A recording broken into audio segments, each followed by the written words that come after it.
Flying high above Daytona today, the Bud 1 airship, traveling 365 days a year. Budweiser's aerial ambassador salutes NASCAR. Thanks, guys, for the great pictures. Look at that great crowd today.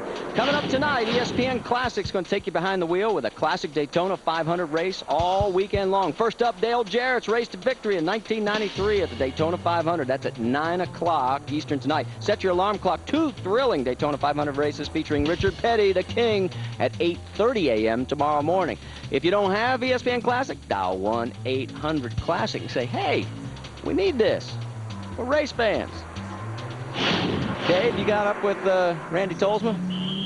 Marty, Tolsma's radiator sits here ready to go in. The oil cooler at the bottom, radiator on the top. Apparently now they're not going to put that in. Randy, is there not a hole in the radiator or what?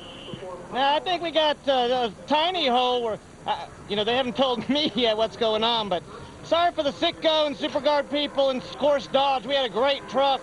I was just going to ride there till the last 25 and see what we had a shot for it, but might as well use everybody else's gas and conserve ours and conserve the truck throughout the run. So, disappointing day, but long year ahead. We thought you had it missed. What did you see?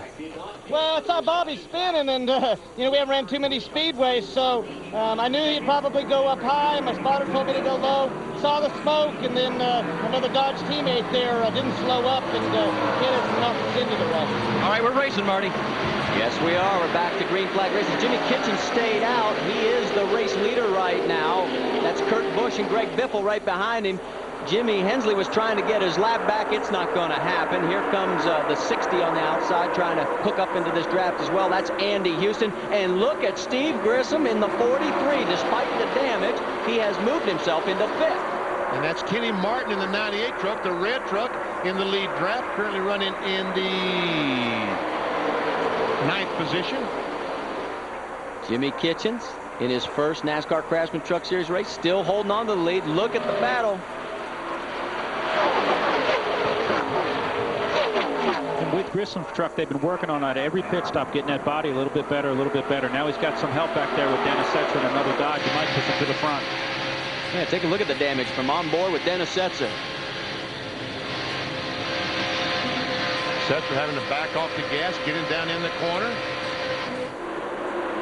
Oh, Biffle loose. Gets a big wiggle off turn 2.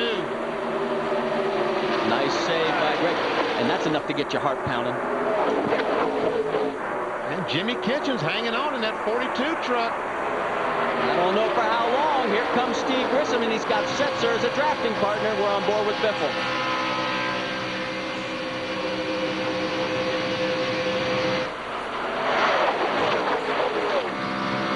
Heading for the tri-oval. Here, Biffle will have to back off as they close up on these trucks in front of them. There you go. So much for all the money we spent on those Winston Cup body things. Exactly. This 43 truck, the Steve Grissom truck, beat all the pieces, and here he goes for the lead and takes it. Guys, we have just tied a record, 17 lead changes. We still have 56 laps to go. I think I can guarantee we're going to break it. And Mike Wallace now working his way back to the front. And Jimmy Kitchens pulls over right in front of him. Kitchens drifts up a little higher. Can Wallace maintain the momentum? Don't think so. Lyndon Amick right behind him. This time by 55 laps to go.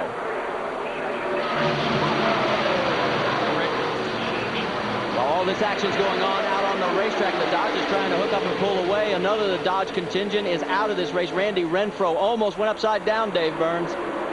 That's right, Marty, and he said the doctor just told him he was about as normal as when he came in there. But, Randy, you almost had a wild ride. What was it like? Well, I came off 4 and I saw smoke, and when I tried to go to the outside, but there was somebody out there, so I couldn't get up. And next thing, I just tried to keep from hitting him in the door. Okay, and you almost went over. Did you see the grass? I saw the grass, and I smelled the grass, so I was pretty close. I'd like to thank Dodge, Todd Myers, all this TKO crowd. They've done a heck of a job. I was playing, buddy. I was playing waiting to the end. I don't want to sound too confident, but I was rolling back and forth and playing with the gas, just waiting to the end, because I could suck up good. All right, Mike Wallace, Marty, sounds like he's sucking up good, too.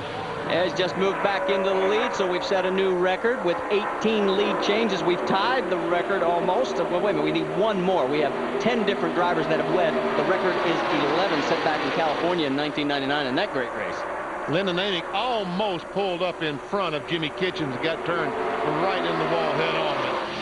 Kitchens backed off just a little bit to allow Lyndon Amick to have that spot. On board with Mike Wallace, our current leader. There's the top 5 at the Daytona 250. It could change before we come back. See you then.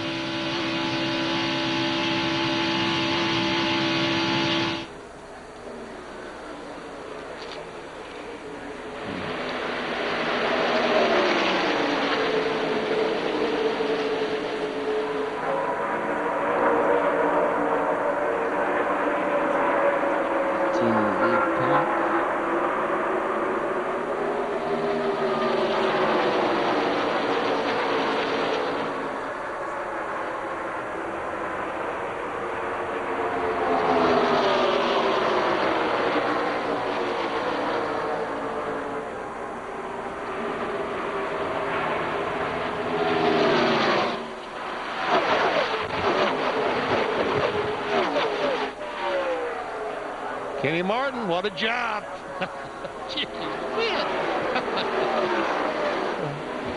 Whoa. Oh, and Kitchens goes for a loop. Don't come off. Don't come off. Hang on, Jimmy. Turn left. Turn left. There you go. Now gas it. Caution's out. Oh.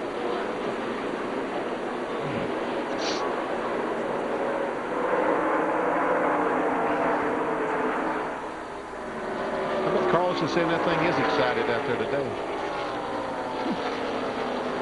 Nervous. Very nervous. Very nervous. So our fourth.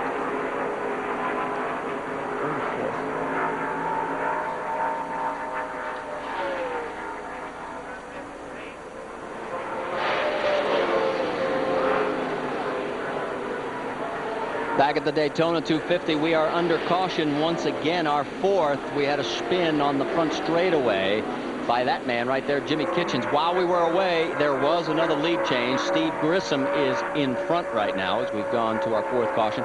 Jimmy did a great job of keeping it off the wall, BP. He did. He's right in the middle. The blue truck right in the middle. He goes up, makes contact with Lyndon Amick. And how in the world he spun through there and didn't hit any trucks is beyond me. But here's where he does a great job. The truck is spinning across. It looks like it's going to come across the racetrack, and it finally stops just before it does. And then Kitchens wisely turns it left, goes back out of harm's way. And a lot of smoke coming from the Wegner Engines truck, and he's got that left front tire down, and he does have a little bit of damage. Carlos Contreras in the Hot Wheels Dodge, the 3rd member of the Impact team. He is a teammate of Randy Tolsma. Obviously, Randy having problems right now, as we just documented a few moments ago, and the hood is up, so obviously a problem. Yeah, he came in the pits very slowly, and they raised the hood immediately. And guys, what great racing this has been. As we said in the beginning of the show, this is the first race that has been run at Daytona Speedway in a long time without restrictor plates. They slowed the trucks down aerodynamically, and that's something that I know they're going to be taking a hard look at for the Winston Cup cars. Well, and make no bones about it, everybody is watching this and saying, my goodness, as you see Jimmy Kitchens trying to limp on back around to pit lane with that flat left front. Everybody's looking at this as a potential solution to restrictor plate racing. I mean, aerodynamically, let's talk about what you could do to a Winston Cup car to get them to slow down and take those restrictor plates off. Well, Marty, we've got to probably have to put bigger spoilers on them, wider fenders, run the cars in the same kind of configuration we would at a Charlotte or a Michigan. As Ned Jarrett said before, we need to stand the windshields up on those things like the old Fords and Chevys.